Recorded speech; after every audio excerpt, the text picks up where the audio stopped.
James and the Giant Peach, Chapter 3. It was at this point that the first thing of all, the rather peculiar thing that led to so many other much more peculiar things, happened to him. For suddenly, just behind him, James heard a rustling of leaves, and he turned around and saw an old man in a crazy dark green suit emerging from the bushes.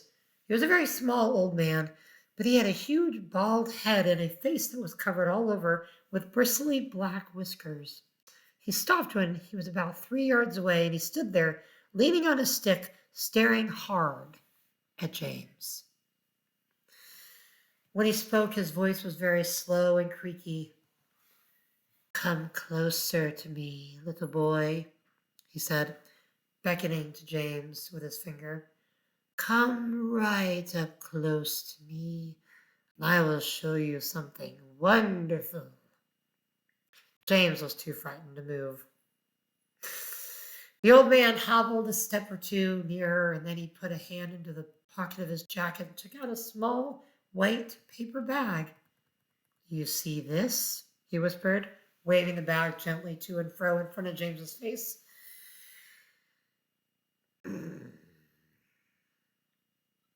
You know what this is, my dear? You know what's inside this little bag?"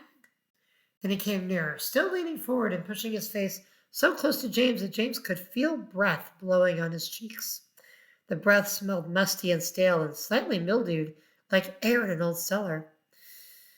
"Take a look, my dear," he said, opening the bag and tilting it toward James.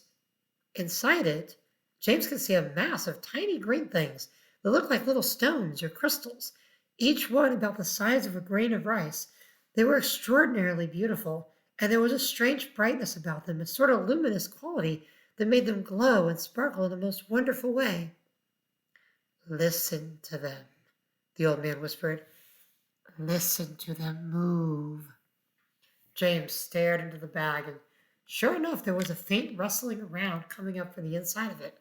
And then he noticed that all the thousands of little green things were slowly, very, very slowly stirring about and moving over each other as though they were alive. "There's more power and magic in those things in there than all the rest of the world put together," the old man said softly. But, what are they?" James murmured, finding his voice at last. "Where do they come from?" "Ah, the old man whispered. "You'd never guess that." He was crouching a little now and pushing his face still closer and closer to James until the tip of his long nose was actually touching the skin of James's forehead.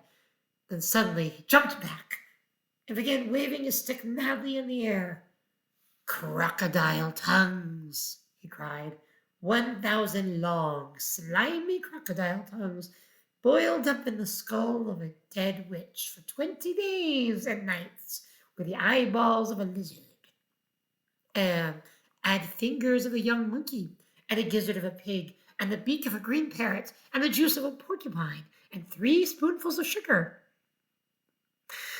Stew for another week, and then let the moon do the rest. All at once, he pushed the white paper bag into James's hands. "Here, you take it. It's yours."